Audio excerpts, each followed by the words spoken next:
Hello दोस्तों, कैसे हो आप सब। उम्मीद करता हूँ आप सब अच्छे होंगे और आपकी स्टडी अच्छी चल रही होगी। तो दोस्तों, जैसे कि आप जानते हैं आपके पास बचे हैं बस 30 से 40 दिन और आपके एग्जाम उसके बाद स्टार्ट हो जाएंगे।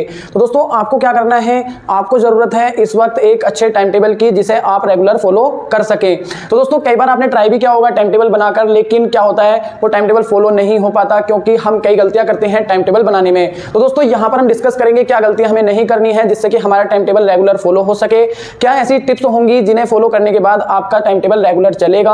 इन सब चीजों के बारे में हम यहां पर बात करने वाले हैं। और दोस्तों, मैं आपको टाइम टेबल बनाकर भी बताऊंगा कि दोस्तों आप उस टाइम टेबल को फॉलो करके किस तरह से आप रेगुलर स्टडी कर पाएंगे। तो दोस्तों, चलिए करते हैं स्टार्ट। पहले हम कुछ टिप्स को समझेंगे जिन टिप्स के अंदर आप ये समझ पाएंगे कि हमें किन किन गलतियों को नहीं करना है और किस तरह से हमें अपने स्टडी प्लान को आगे बढ़ाना है। तो दोस्तों, चलिए हम देखते हैं कि हमारा जो पहली टिप्स है वो क्या है।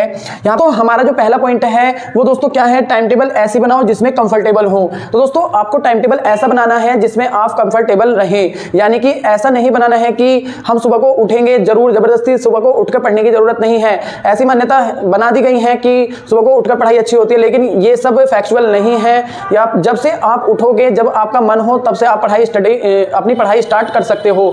यानी कि यदि आप लेट उठते हो तो लेट के हिसाब से भी टाइम टेबल को सेट कर सकते हो, और यदि आपको जल्दी उठने की आदत है तो उसके हिसाब से भी टाइम टेबल को सेट कर सकते हैं। तो दोस्तों, मैं दोनों ही तरीके से बताने वाला हूं। यदि आपको नाइट में पढ़ने की आदत है तो आपको नाइट के हिसाब से टाइम टेबल को किस तरह फॉलो करना है, और अगर आपको जल्दी उठकर पढ़ने की आदत है तो उसको किस तरह से फॉलो करना है।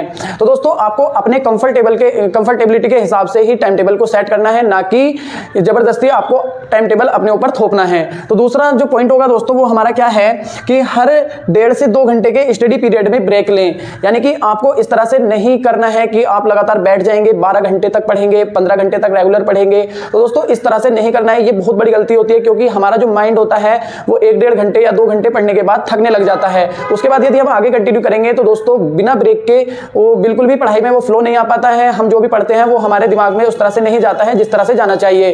तो आपको क्या करना है, जब आप 1.5-2 घंटे की स्टडी कर लेंगे तो उसके बाद आप कुछ टाइम के लिए ब्रेक लें, और उस ब्रेक टाइम में दोस्तों आप क्या कर सकते हैं, आप थोड़ा टहल सकते हैं या छत पर घूम सकते हैं। इसके अलावा दोस्तों मोबाइल भी आप यूज कर सकते हैं। लेकिन दोस्तों, मोबाइल यूज करते हुए आपको बस एक बात का ध्यान रखना है कि आपको खुद पर कंट्रोल करना होगा। ऐसा नहीं है कि आप अगर रील्स या शॉर्ट देखने लगे तो उसमें आपका बहुत ज्यादा टाइम चला जाए, क्योंकि अब ये जो टाइम है दोस्तों आपका बहुत ही ज्यादा इंपॉर्टेंट है। तो उसको ध्यान रखते हुए आपको मोबाइल को बहुत ही ज्यादा कंट्रोल करने की जरूरत है। तो दोस्तों, इसके बाद हम बात करेंगे तीसरे पॉइंट की, और तीसरा पॉइंट है 6 से 7 घंटे की प्रॉपर नींद लो। तो दोस्तों, कई बार ऐसा होता है जब हमारे ऊपर पढ़ाई का ज्यादा प्रेशर होता है, यानी बोर्ड एग्जाम या कोई भी एग्जाम हमारे सर पर होता है, तो हम ये सोच लेते हैं कि 3-4 घंटे ही सोना हमारे लिए काफी होगा। लेकिन ऐसा नहीं है दोस्तों, आपको 6 से 7 घंटे की नींद जरूर लेनी है जिससे कि आपका माइंड प्रॉपर फ्रेश हो जाए। जब अगले दिन आप पढ़ो तो फ्रेश माइंड के साथ आगे की स्टडी कंटिन्यू कर पाओ। उसके बाद हमारा जो पॉइंट नंबर 4 है वो क्या है, 5 से 6 दिन पीसीएम पर फोकस और 1 से 2 दिन हिंदी और इंग्लिश को। तो दोस्तों, जैसा कि आप देखेंगे, यदि आप डेली ही 5 सब्जेक्ट को कवर कर पा रहे हो तो 5 सब्जेक्ट डेली ही कर सकते हो, और यदि आप इस तरह से नहीं कर पा रहे हो तो यहां पर आप 5 से 6 दिन पीसीएम पर फिजिक्स, केमिस्ट्री, मैथ या बायो पर फोकस करें, और उसके अलावा आपको क्या करना है, 1 से 2 दिन इंग्लिश को प्रॉपर अलग से देना है। तो इस तरह से आप यहां पर कंटिन्यू कर सकते हैं। उसके बाद आपको अगला जो पॉइंट है, फोकस ऑन क्वालिटी आवर्स। सबसे ज्यादा इंपॉर्टेंट जो है दोस्तों ये पॉइंट नंबर 5 है, यहां पर फोकस ऑन क्वालिटी आवर्स। क्योंकि कई बार ऐसा होता है हम 12 घंटे 15 घंटे तक पढ़ते हैं, लेकिन हमारे दिमाग में कुछ नहीं जाता, यानी कि हमें जो आउटपुट मिलना चाहिए था वो नहीं मिल पाता है। हम जो तैयारी करने, जैसे हम अगर फिजिक्स के 1 चैप्टर या 2 चैप्टर को अच्छे से स्टडी करते हैं, लेकिन हमारे जो डेरिवेशन है या कोई भी टॉपिक है वो क्लियर नहीं हुआ है, जब हम एनालाइज करते हैं, जब हम रात को सोने जाते हैं तो हमारे दिमाग में कुछ रहता नहीं है। तो दोस्तों, इस तरह से नहीं पढ़ना है। यानी कि आपको कम टाइम पढ़ना है, लेकिन क्वालिटी आवर्स होने चाहिए, यानी कि आपके माइंड के अंदर चीजें जानी चाहिए, आपको चीजें लर्न होनी चाहिए, आपके कॉन्सेप्ट क्लियर होने चाहिए। इन चीजों पर आपको फोकस कर, ये नहीं है कि आप 10 घंटे 12 घंटे पढ़ रहे हो लेकिन आपके दिमाग में कुछ गया नहीं है। जब आप सोने के लिए गए तो आपको पता चला कि आपके दिमाग में कुछ नहीं है, यानी कि जिस तरह से तुम सुबह थे वैसे ही शाम के टाइम हो, ये बिल्कुल भी नहीं करना है। यानी कि जब आप पढ़ रहे हो तो पूरी तरह से स्टडी पर ही फोकस करें। उसके बाद पॉइंट नंबर जो आपका है 6 वो है वीकली टारगेट बनाकर पढ़ो।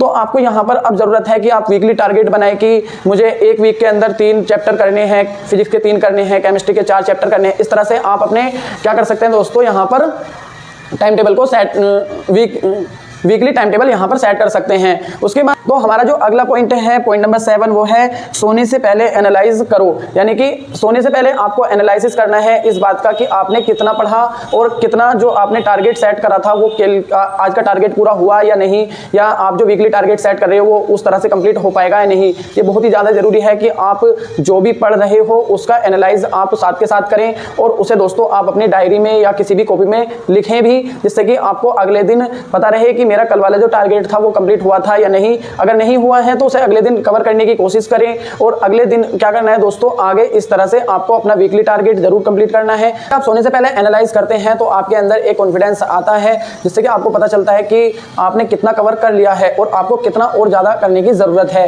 तो दोस्तों हमारे 7 पॉइंट्स जिनको आप यदि अच्छे से फॉलो करते हैं तो आपको जरूर हेल्प मिलेगी। अब चलते हैं दोस्तों, मैं आपको बताता हूँ टाइम टेबल आपको किस तरह से बनाना है और किस तरह से आपको इसे फॉलो करना है।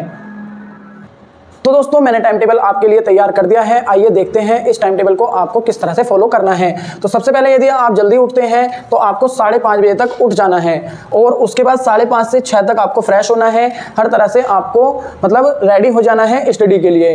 अब आप देखेंगे 6 से 7:30 बजे तक, यानी कि इस 1.5 घंटे के अंदर आपको रिविजन करना है हिंदी और इंग्लिश का, यानी कि हिंदी इंग्लिश का आपको रिवाइज करना है और साथ ही जो आपको लर्न करने का है, जैसे ईडियम फ्रेज हो गए या फिर हिंदी के अंदर रचनाएं हो गई हैं या दोस्तों जीवन परिचय है, तो आपको इन सब चीजों को इस 1.5 घंटे के अंदर निपटा लेना है। उसके बाद आपको आगे क्या करना है दोस्तों, यहाँ पर 7:30 से 9 बजे तक आपको फ्री रहना है। यानी कि इस टाइम में आपको 1.5 घंटे में आपको आगे क्या करना है दोस्तों, ब्रेकफास्ट वगैरह करना है या थोड़ा सी एक्सरसाइज वगैरह जो आप करते हैं तो वो भी कर सकते हैं। थोड़ा सा अगर वॉकिंग करते हैं तो वो भी आप इस 1.5 घंटे के अंदर कर सकते हैं। उसके बाद आता है हमारा 9 से 11 तक, यानी कि यहाँ पे हम करेंगे सब्जेक्ट 1। अब इस सब्जेक्ट 1 में आप कुछ भी सब्जेक्ट ले सकते हैं, जैसे कि यदि आप पढ़ते हैं फिजिक्स, आपको फिजिक्स पढ़ना है तो फिजिक्स पढ़ सकते हैं यहाँ पर।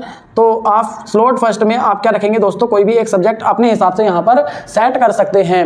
तो आप यहाँ पर क्या करेंगे, इस 2 घंटे में आपको जैसे मान लो फिजिक्स का डेरिवेशन तैयार करने हैं या आपको कोई चैप्टर तैयार करना है तो इस 2 घंटे के अंदर आपको अच्छे से उस चैप्टर को तैयार करना है। बिल्कुल दोस्तों फोकस करके आपको स्टडी करनी है। उसके बाद आपको यहाँ पर 11 से 1 बजे तक फ्री रहना है।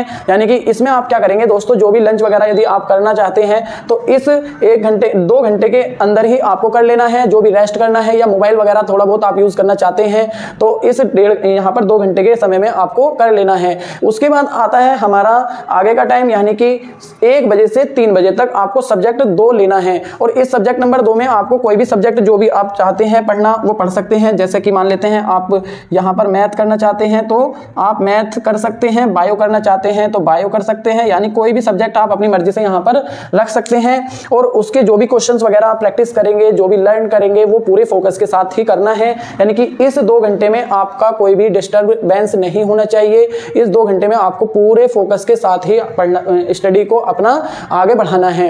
उसके बाद आगे आ जाता है हमारा 3 से 4:30 बजे तक का टाइम और इस टाइम में दोस्तों आपको फिर से फ्री रहना है। यानी कि इसमें आपको स्टडी नहीं करनी है, आपको रेस्ट करना है या फिर आप क्या कर सकते हैं, मोबाइल वगैरह यूज कर सकते हैं या फिर सो भी सकते हैं। यदि आपको थोड़ी नींद लेनी है तो आप हल्की फुल्की नींद ले सकते हैं, जिससे कि आपका माइंड थोड़ा ज्यादा एक्टिव हो जाएगा। उसके बाद आ जाता है 4:30 से 6:30 बजे तक, यानी कि यहाँ पर आ जाता है आपका सब्जेक्ट नंबर 3 और इस सब्जेक्ट नंबर 3 में जो आपका बचा हुआ सब्जेक्ट है यानी कि केमिस्ट्री हो गया, तो केमिस्ट्री आपको यहाँ पर फिर कर लेनी है। तो इसके बाद आपको 4:30 से 6:30 तक बिल्कुल फोकस के साथ आपको केमिस्ट्री पर या जो भी सब्जेक्ट आपने यहाँ पर नहीं पढ़ा है उसको वहाँ पर रखेंगे और उसके अच्छे से स्टडी करेंगे। जो भी चैप्टर आपने आज के लिए सेट किया है, जो आपके टारगेट के अंदर है, उसको वहाँ से आप कंटिन्यू करने वाले हैं।